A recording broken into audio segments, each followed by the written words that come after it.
어떤 언어라든가 이런 것들을 분리해서 생각할 수가 없는 하나의 인격체인데, 하나님은 하나님 근본 하나님이 계시고, 그 다음에 하나님의 영이 다르게 또 운행하시고, 자 보면은 하나님의 영이 수면 위에 운행하시니라 이렇게 되어 있잖아요.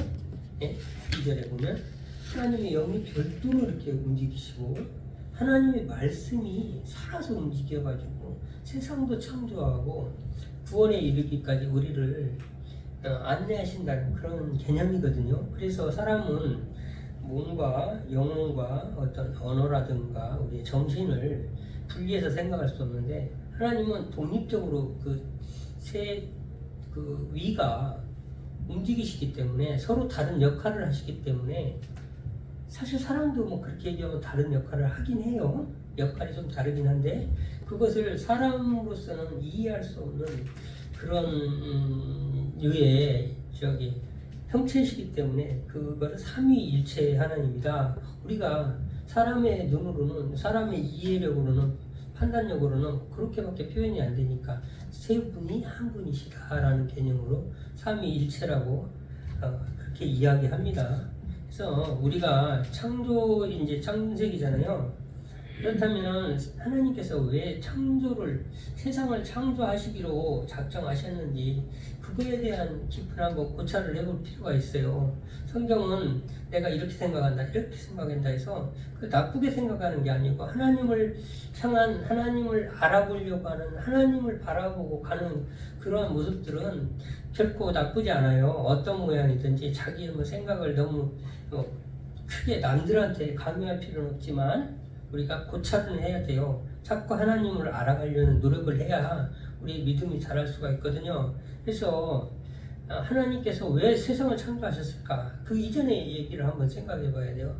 이사야서에 보면은, 이사야서 14장에 나왔네요. 이사야서 14장에 보면은 어떤 존재가 있었는데, 하나님과 같아지려고 사탄이라는 존재가 이제 하나님을 거역하는 천사가 하나님을 거역해서 사탄이라는 존재가 돼서 세상으로 쫓겨나는 이러한 모습들을 그려놨어요. 그래서 계명성 새벽별이라고 그렇게 돼 있는데, 그래서 사탄이, 하나님은 거룩하신 분인데 하나님의 세상에서 그 거룩 안에서 하나님한테 반기를 든 세력이 나타나게 됩니다. 그게 사탄입니다. 그래서 사탄은 계시록에는 용이라고도 하고, 마귀라고도 하고, 우리가 흔히 뱀이라고도 하고, 그런 어떤 우리 사람을 죄로 자기가 죽게 생겼으니까 너도 같이 죽자라고 끌고 가려는 하나의 세력이라고 보시면 되겠습니다. 그래서 하나님께서는 하나님의 세상에 없던 죄라는 게 생겼어요. 만역이라는 게 생겼어. 근데 하나님은 공의 하나님이에요. 공의는 어디서 찾을 수 있어요? 예수님이잖아요. 굳이 하나님이신데 그냥 내가 용서해줄게 하면 되는데, 굳이 예수님을 십자가에 달려 돌아가시게 해서 희생의 제사를 드려가지고 구원을 하신단 말이에요. 인류를 구원하시는, 인생들을 구원하시는데, 그렇게 하는 데는 법이란 게 필요한 거예요. 하나님이 법을 만드셨어요. 하나님이 법을 만드셨는데, 이제 거기로 가야 돼요, 우리는. 그래서 법이 있어야 이 사단을 처단을 하는데, 악을 도말하시는데, 그때는 법이 없었단 말이에요. 그래서 여기는 성경에 없는 이야기니까 그냥 그렇게 이분은 이렇게 이해하고 있구나, 그런 게 있었으리라고 생각하고 있구나 정도로 이해하시면 되겠습니다. 그래서 그 법이 없었기 때문에 법을 만들어야 됩니다. 법을 만들어야 되기 때문에 매개가 필요해요. 그래서 세상을 창조하시지 않았나, 저는 개인적으로 그렇게 생각하고 있습니다. 사단을 도말하시려고 창세를 시작하셨다, 저는 이렇게 생각합니다. 그래서 하나님께서 이제 빛이 있으라 하고 3절부터 천지를 창조하시는데 특이한 게 있어요. 땅이 혼돈하고 질서가 없는 상태, 뭔가 질서라는 게 없어요. 혼돈한 상태인데 땅은 있었어요. 그 다음에 공허하고, 공허하다는 말은 아무런 가치 없는 상태로 뭔가 있긴 있는데 전혀 가치가 없는 무가치한 상태로, 공허한 상태로 있었고, 흑암이 깊음 위에 있었다는 말은 그 깊이를 헤아릴 수 없는 어떤 어둠 속에 이 세상이 있었어요. 그럼 하나님의 성령님은 또 어디에 계시냐? 수면 위에 운행하시더라. 그러면은 몇 가지는 창세 이전에도 하나님의 세상이 있었지 않았나, 이런 걸 유추할 수가 있습니다. 유추가 아니죠, 이거는. 성경 글자 그대로, 활자 그대로 이해하면 될 것 같습니다. 땅은 있었는데 혼돈한 상태, 질서가 없는 상태였고요. 그 다음에 흑암이 있었고 어둠이 있었고, 그 다음에 물, 수면, 성령님이 수면 위에 운행하셨다. 이 세 가지는 존재하고 있었습니다. 성경이 그렇게 쓰여 있습니다. 역설적이죠. 네, 그렇게 쓰여 있는 거예요. 그래서 그 수면 위에 하나님께서 성령님께서 운행하시고, 말씀이 이제 등장합니다. 빛이 있으라 행운에 인해서 삼위일체가 다 등장을 하시게 됩니다. 하나님의 근본 삼위가 다 등장하시는데, 그 말씀이 세상을 지읍니다. 세상을 창조합니다. 말씀. 그것을 깨달은 요한이 그렇게 이야기한대요. 그가 없이는 하나도 된 것이 없나니.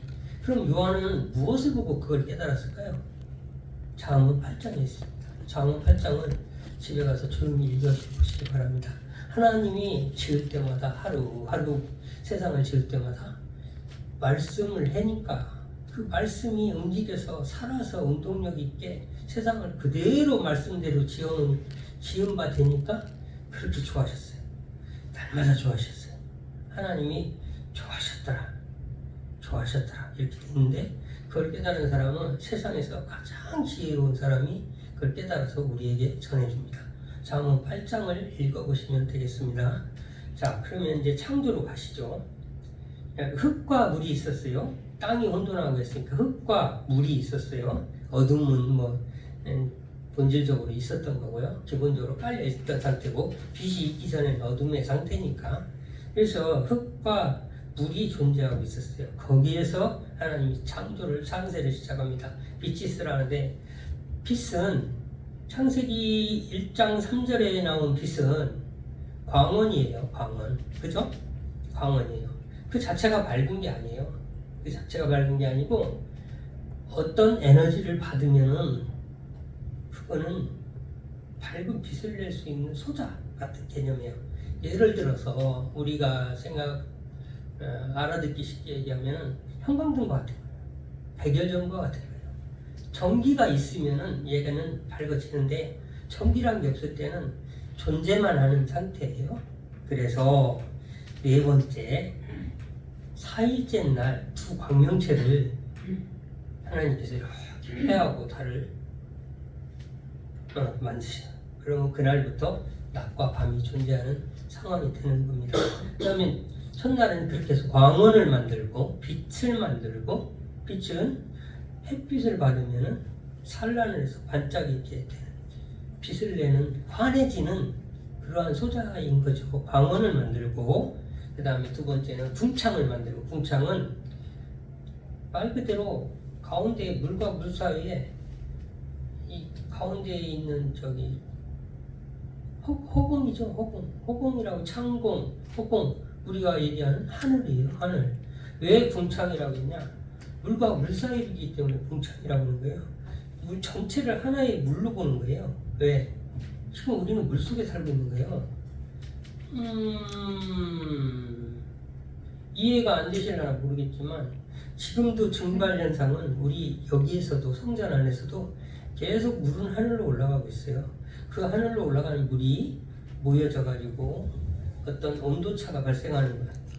그러니까 차가운 공기가 뜨거운 곳과 차가운 곳이 만나는 곳에서 결로가 생겨 가지고, 그게 안개처럼 몽실몽실해지기, 비중이, 질량이 이제 커지기 시작하면은, 그것이 뭉쳐지면은 구름이 흰구름이 됩니다. 그것이 더 뭉쳐져 가지고 밀도가 높아지면, 많은 양이 뭉쳐지면 먹구름이 돼요.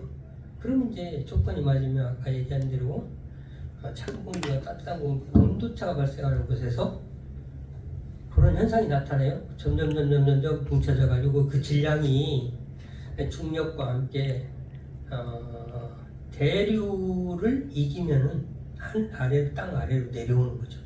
그게 비입니다. 그래서 비는 하나님께서 내려주시는 은혜와 같은 것이에요. 그래서 가나안에 들어가서 우리 이스라엘 민족이 농경 사회로 접어들면은 하나님의 은혜, 이른 비와 늦은 비, 적절한 때에 비가 내리지 않으면은 살 수 없는 세상이 되니까 그때부터 이제 뭐가 되냐? 우리도 그렇잖아요. 옛날에 지금은 현대화되고 다 기계가 있기 때문에 그렇지만 이제 뭐든지 극복할 수 있었잖아요. 펌프로 펌핑도 하고 지하수 뭐 수백 미터도 파고. 그런데 그런 시절에는 농경사회를 접어들면 다 기우제지내고 뭐 바알에게 빌고 아세라에게 빌고 그런 현상이 나타나는 거예요. 왜? 하늘만 보고 살아야 되는, 수천 년 전에 고대사회니까, 원시사회니까 그랬던 거예요. 그러면 너희들이 거기로 들어가서 정착을 하게 되면 이런 일이 있을 텐데 라고 모세는 그걸 다 봐요. 너희들이 아마가 아니라 너희들이 이럴 텐데 40년을 데리고 온 사람들이 어떻게 앞으로 진행될 것인가를 자기가 봐요. 눈으로 보고서 그 슬픈 마음에 이 후손들이 이럴 텐데, 니네가 가나안 들어가면 이럴 텐데, 그 얼마나 신명기 보면은 막 가슴이 막해지는 느낌이거든요. 저 같은 경우는 그걸 그 사람은 다 봤어요. 앞으로 하나님을 배신하고 살아갈 이스라엘 민족, 망할 이스라엘 민족, 구원자가 나타날, 그걸 다 보거든요. 그래서 신명기가 뭡니까? 신당부할 때 신자예요. 거듭신자, 한자로 거듭 신명기. 또 말하고 마지막 죽기 전에 하는 게 신명기예요. 거듭 얘기하는, 당부하는 게. 그래서 어쩌다 얘기하다가 그쪽으로 왔네요. 비시스라 궁창은 그래서 증발 현상은 우리 계속 지금도 일어나요. 지금도 일어나가지고 계속 하늘로 올라가는 중이에요. 그 밀도가 작냐 크냐 우리가 느낄 수 있냐 없냐 그 차이지. 우리는 물속에 살고 있는 것이 분명해요. 그래서 하늘 위의 물과 아래 물을 이렇게 봐두어 놓고서 그 가운데 창공을 궁창 비이게 만든 게 하늘입니다. 그래서 하늘을 창조하시고, 그 다음에 육지와 바다, 물을 한 곳으로 모아서 이제 한 곳으로 모은다는 얘기는 이제 지형의 변화를 나타나겠죠. 그래가지고 낮은 곳은 물이 이제 모이고 높은 곳은 산이 되겠고, 그런 어떤 일들을 만드시고요. 거기에 식물을, 씨가진 열매 맺는 채소들을 3일째 창조하십니다. 그 다음에 4일째는 그러니까 아까 얘기한 대로 그 은하수, 수많은 하늘의 별들을 다 창조하신 거를, 그거를 전체적으로 한 그림으로 표현한 단어가 은하수죠. 그래서 우주를 만드시고, 은하수보다 더 큰 게 우주네요. 우주를 만드시고 별을 다 쏘놓으시고 하늘에 그 궁창에, 그 다음에 두 광명체를 지으십니다. 낮을 주관하게 하는 태양을 만드시고 밤을 주관하게 하는 달을 만드십니다. 그래서 이제 넷째 날 그렇고요. 다섯째 날 되면 이제 하늘의 새 그리고 바다 이제 채우시는 거예요. 하나님께서 아까 3일째 날에 씨가진 열매 맺는 채소는 만드는 풀들, 채소들, 식물은 만드셨는데 이제 동물을 만드십니다. 동물을 만드시는데 먼저 바다와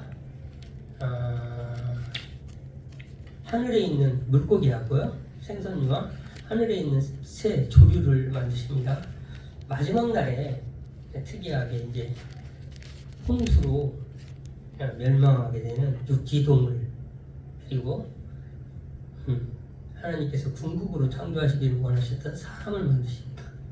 근데 육지동물과 사람은 여섯째 날 같은 날에 만드시거든요. 이 같은 날에 만든 것은 이 동물과 육지에서 걸어다니는 동물은 다 멸절하게 될 거라고 하나님께서 홍수를 내리실 때 얘기하시거든요. 같이 멸절당할 생물을 마지막 날에 육지 동물과 사람을 만드십니다. 사람을 만드시는 특징이 있어요. 사람은 하나로 만들어요. 다른 동물들은 다 암수를 만들고 하나님께서 흙으로 그렇게 만드셨는데 사람은 하나를 만들어요. 완전한 암수가 나누지 않은 완전한 한 인격체를 만듭니다. 한 인격체를 만드시고 거기에다가 하나님의 생기를 불어넣어요. 하나님의 영을 불어넣어요. 그래서 살아있는 영, 돌아다니는 영. 사람들은 보통 내 껍데기를 나라고 생각하는데 사도 바울도 그러잖아요. 육신의 장막을 나는 공고한 자로다. 이 육신의 장막을 언제나 벗어버리고 이런 얘기를 하는데 육신의 장막에 껍데기를 자기가 입고 돌아다닌다는 거예요. 이게 육체는 하나의 껍데기로 보고 예수 믿는 사람들은 그거예요. 영이 나예요. 영혼이 나인 거예요. 영혼이 나인 거예요. 그렇게 생각하시면 될 것 같습니다. 그래서 이 육신의 그 사람을 창조하시고 그 창조하신 사람의 갈빗대를 하나 취해가지고 하와를 만드세요. 여자로 나누는데, 그러니까 암수로 만들지 않고 사람을 만들고 그 다음에 그 사람 안에서 여자를 뽑아냈다는 얘기는 어떤 의미가 있냐면 남자한테 없는 게 여자한테 있고 여자한테 없는 게 남자한테 있고 남자한테 있었던 거를 가지고 꺼내갔으니까 개념적으로 그렇게 이해하면 될 것 같습니다. 그래서 본능을 이해할 수도 있는 부분이 있어요. 여자와 남자는 본능적으로 달라요. 특히 모성을 이야기하면은 남자는 자식이 암만 있고도 밤새 한 일주일만 행행거리면 그 다음에 이제 어려워요. 근데 모성은 그걸 이겨내요. 그걸 다 하고 아침에 음식도 장만해서 아침에 밥도 먹고 직장생활도 하고 또 와서 그걸 해요. 모성이라는 건 참 위대한 것 같아요. 그거에 없어요. 근데 또 여자가 없는 게 있어. 발명가는 또 여자가 없어요. 발명가 없습니다. 여자 없습니다. 이 남자들이 뭔가 막 자꾸 만들고 이상한 짓 하고 그러면 궁상 떤다고 타박하고 그러지, 여자는 지금 있는 거 가지고 잘 활용하고 잘 얼마든지 살 수 있는데 왜 뭘 한다고 자꾸 뭘 갖다 주워 날르고 자꾸 만들어서 자꾸 뭔 짓 하는 건지. 남자는 성취감이란 게 있거든요. 그게 없는 거야. 그래서 인류의 발전은 또 남자에 의해서 또 과학이라든가 이런 것들을 발전을 하게 됐거든요. 왜? 성취감이라는 거는 대단한 거예요. 가만히 있지를 못하는 거예요. 계속 뭔가를 만들어내고 발명을 하고 발견을 하고 그거를 하면서 희열을 느낀다는 거는 그 본능은 세상을 발전시키는 원동력이 됐거든요. 발명가, 여자 발명가는 못 들어봤어요. 서로 과학자는 있는 것 같아요. 연구하는 정도 수준에. 근데 발명가들은 거의 여자는 못 들어본 것 같습니다. 그래서 남자하고 여자는 화성 남자, 금성 여자인가? 그런 책도 있었잖아요. 저는 읽어보지 않았습니다만 제목만 들어도 뭔 말인지 알겠더라고요. 그래서 남자한테 없는 게 있고 여자한테 있는 게 있는데, 여자는 특히 조심해야 될 게 이제 하와가 뱀의 꼬임을 당해서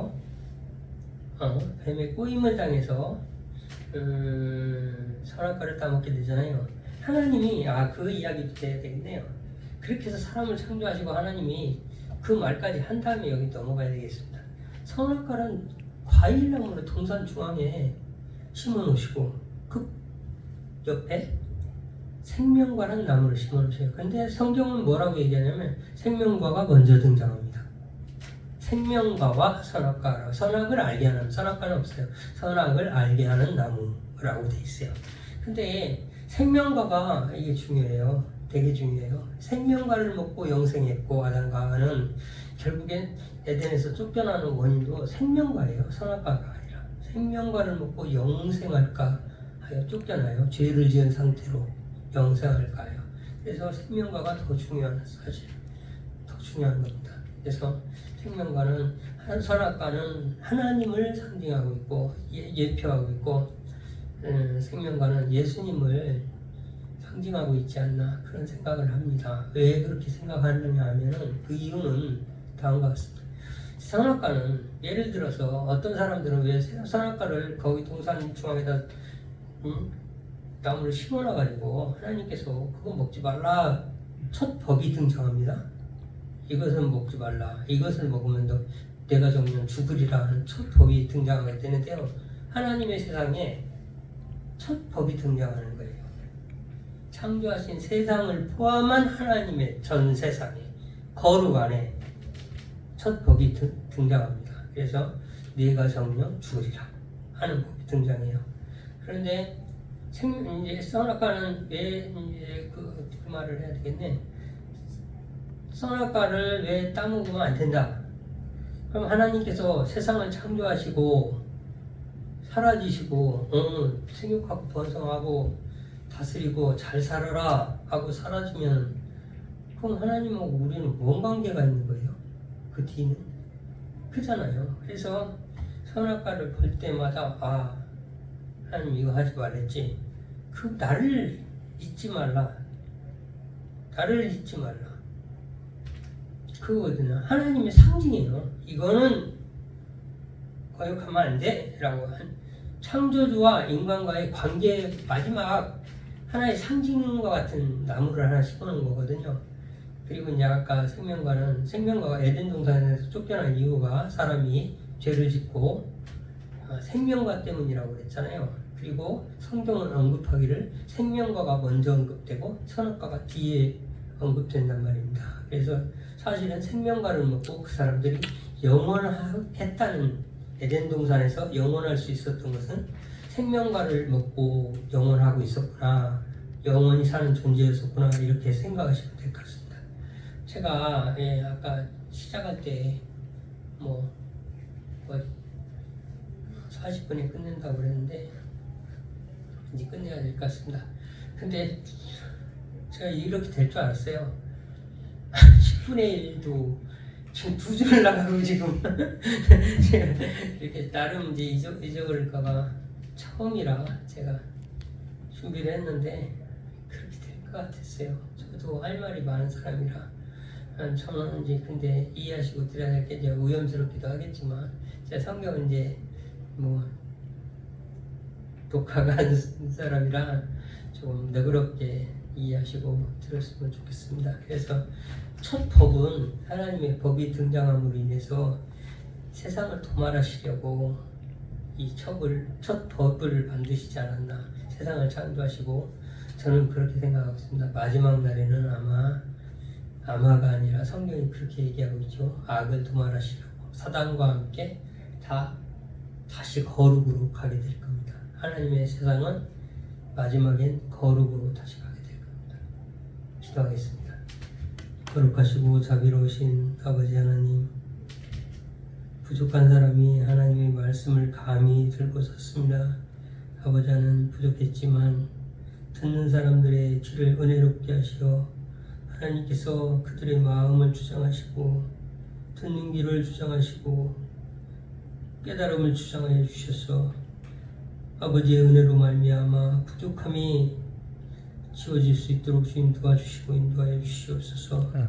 말씀을 들으면 그 믿음을 인하며 아버지 하나님께서 우리에게 말씀으로 세상을 창조하시고 그 말씀이 우리 가운데 내려오셔서 성육신하셔서 그리스도가 되셔서 십자가의 죽으심으로 말미암아 우리가 구원을 얻었음을 가슴속에 확실히 깨달을 수 있도록 주님 도와주시옵소서. 아멘. 말씀이 없는 믿음은 모래 위에 세운 누각과 같은 것이라 말씀하셨사오니 부디 말씀이라는 든든한 반석 위에 우리 믿음을 더하게 하여 주시옵소서. 예수님의 이름으로 기도합나이다. 아멘.